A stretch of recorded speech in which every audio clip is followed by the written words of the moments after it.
भयंकर गरीबी के लिए दोषी कौन है? इस सवाल के पीछे का असली सच और वजह धर्म पर आधारित हमारी सामाजिक व्यवस्था में छुपा हुआ है, जिसकी पड़ताल जरूरी है। धर्म और त्योहारों के नाम पर आप एक साल का डाटा उठाकर देख लीजिए, आपको पता चल जाएगा कि किस तेजी से संसाधनों का फेरबदल होता है। लेकिन संसाधनों का ये फेरबदल धार्मिकता के नाम पर नीचे से ऊपर की ओर होता है। इसलिए समाज का 90% वर्ग सदा गरीब बना रहता है और 10% वर्ग संसाधनों का मालिक बना रहता है। यही वजह है देश में गरीबों के साथ साथ अरबपतियों की संख्या भी बढ़ती चली जा रही है।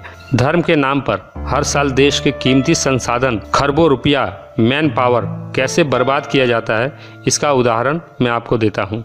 जनवरी से लेकर दिसंबर तक हर महीने कोई ना कोई धार्मिक त्योहार जरूर होता है, लेकिन हम बात करेंगे बड़े त्योहारों की, जो देश की बर्बादी के प्रमुख कारण हैं। इन्हीं त्योहारों में से एक है कुर्बानी का त्योहार, जिसमें धर्म के नाम पर करोड़ों बेजुबान जानवरों की हत्याएं की जाती हैं। देश में मुसलमानों की आबादी 20 करोड़ के आसपास है। अगर 20 करोड़ लोग मिलकर बकरीद के नाम पर एक दिन में 1 करोड़ पशुओं को भी मारते हैं तो यह कितनी बड़ी बर्बादी है। होली का त्योहार ऐसा ही एक त्योहार है जिसके नाम पर करोड़ों टन लकड़ियां स्वाहा कर दी जाती हैं।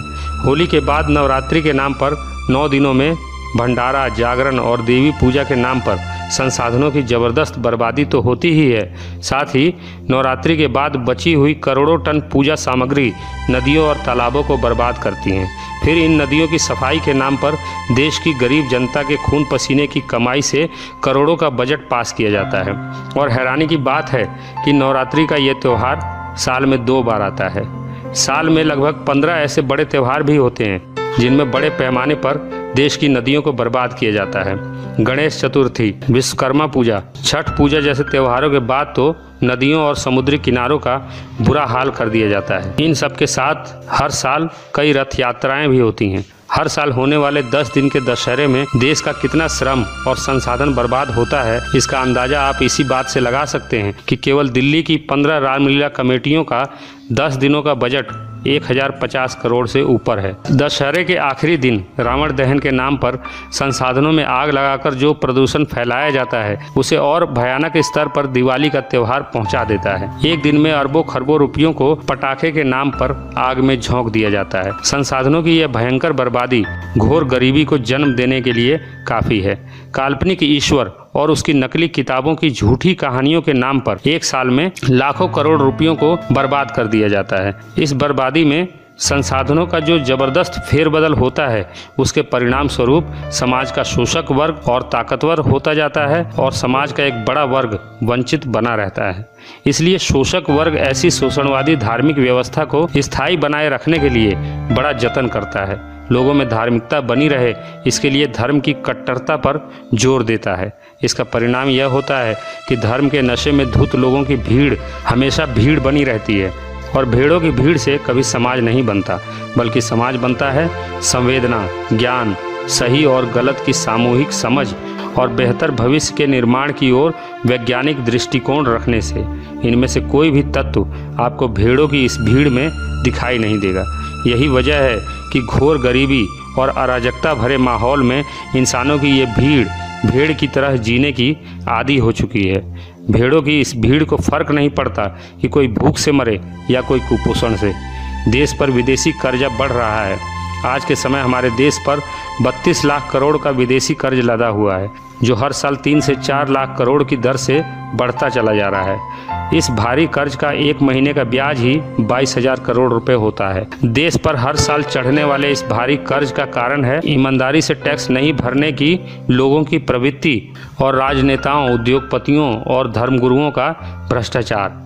देश को टैक्स देने में बेईमानी करने वाली जनता धर्म के प्रति कितनी ईमानदार है, इस बात का अंदाजा आपको एक साल में देश के छोटे बड़े मंदिरों, मजारों और दूसरे धर्म स्थलों पर चढ़ाए गए बेशुमार दौलत से हो जाएगा। एक अनुमान के मुताबिक देश के छोटे बड़े 50 लाख मंदिर, धार्मिक स्थल, धार्मिक ट्रस्ट और 80,000 मजारों पर एक साल में जितना चढ़ावा चढ़ता है, वो देश पर लदे कुल कर्जे का दोगुना होता है। मतलब अगर एक साल के लिए ये धार्मिक बर्बादी रुक जाए तो देश का पूरा कर्जा तो साफ होगा ही, साथ ही करोड़ों बेघर, गरीब, बेसहारा लोगों की तकदीर भी सदा के लिए बदल सकती है। लेकिन जनता को धार्मिक लॉलीपॉप चुसाने वाला शोषक वर्ग कभी ऐसा होने नहीं देगा। एक उदाहरण और देखिए, सरकार ने गरीब बच्चों की शिक्षा के लिए एक कोष बनाया था, जिसका उद्देश्य था समाज के सक्षम लोग, गरीब और बेसहारा लोगों के उत्थान के लिए इस कोष में दान करें। लेकिन आपको हैरानी होगी कि 5 साल में लोगों ने इस कोष में केवल 1680 रुपए दिए, जबकि इस कोष के प्रचार प्रसार में ही सरकार के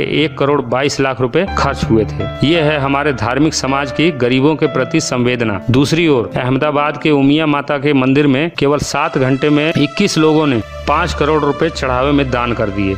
ये है हमारा भारतीय धार्मिक समाज, जहां संवेदनशीलता केवल झूठे खुदाओं और नकली भगवानों के प्रति ही है।